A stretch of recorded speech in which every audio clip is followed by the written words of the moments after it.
ये मेरे ख्याल से आप जो ये सवाल पूछ रहे हैं, हम लोग 4 साल से इस अभियान से जुड़े हुए हैं और ये बहुत ही समझ लीजिए बहुत देर से आप ये सवाल पूछ रहे हैं। जन स्वराज से जुड़ने का सबसे जो मेन मकसद ये है कि देखिए हम लोगों की जो अपनी होश और याददाश्त है, हम लोग जो जिस उम्र में हैं अभी, हम लोगों ने लालू जी के भी 15 साल के राज को देखा है और नीतीश जी के भी 20 साल के राज को देखा है।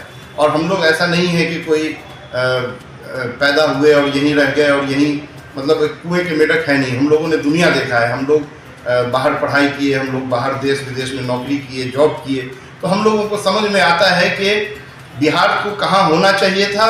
और एक पुअर गवर्नेंस की वजह से सरकारों की जो लेस विज़न है और जो उनका एक सोचने का तरीका है या उनके न काम करने की जो एक न काम करने का जो रवैया है, उसकी वजह से बिहार आज कहाँ है। हम लोग कर्नाटक से पढ़ाई किए, कर्नाटक को पिछले 20 साल में हमने कहाँ से कहाँ पहुँचते देखा है, लेकिन बिहार जहाँ था वहीं है। तो आखिर ये उन राजनीतिक दलों की जिम्मेदारी थी जिन्होंने इसको नहीं किया। तो इसलिए हम लोग जन स्वराज से जुड़े हैं कि एक नई व्यवस्था है जो नहीं। संदेश यही है कि प्रशांत जी ने तो पिछले 3 साल में घूम घूम के बस यही संदेश दिया है कि आप बहुत हो गया, अपने जाति पे वोट दे दिया, धर्म पे वोट दे दिया, मंदिर मस्जिद के लिए वोट दे दिया, हिंदुस्तान पाकिस्तान के लिए वोट दे दिया।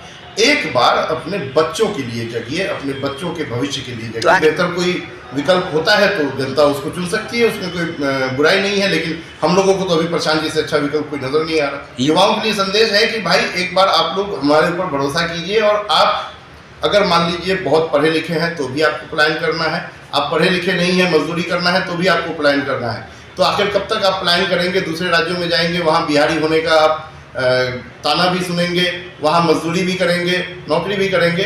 तो आप एक व्यवस्था यहीं बनाइए, अपने बिहार में बनाइए और यहीं पे हम लोग इसको सारी व्यवस्थाओं युवा पलायन चुनावी मुद्दा मुझे तो नहीं लगता कभी किसी ने बनाया है। ये तो हम लोग पहली बार बोल रहे हैं। चुनावी मुद्दा पहले क्या होता था कि अगड़े को रोकना है तो पिछड़े को वोट दो, पिछड़े को रोकना है तो अगड़े को वोट दो, लालू जी के डर से भाजपा, भाजपा के डर से लालू जी, यही तो हो रहा था।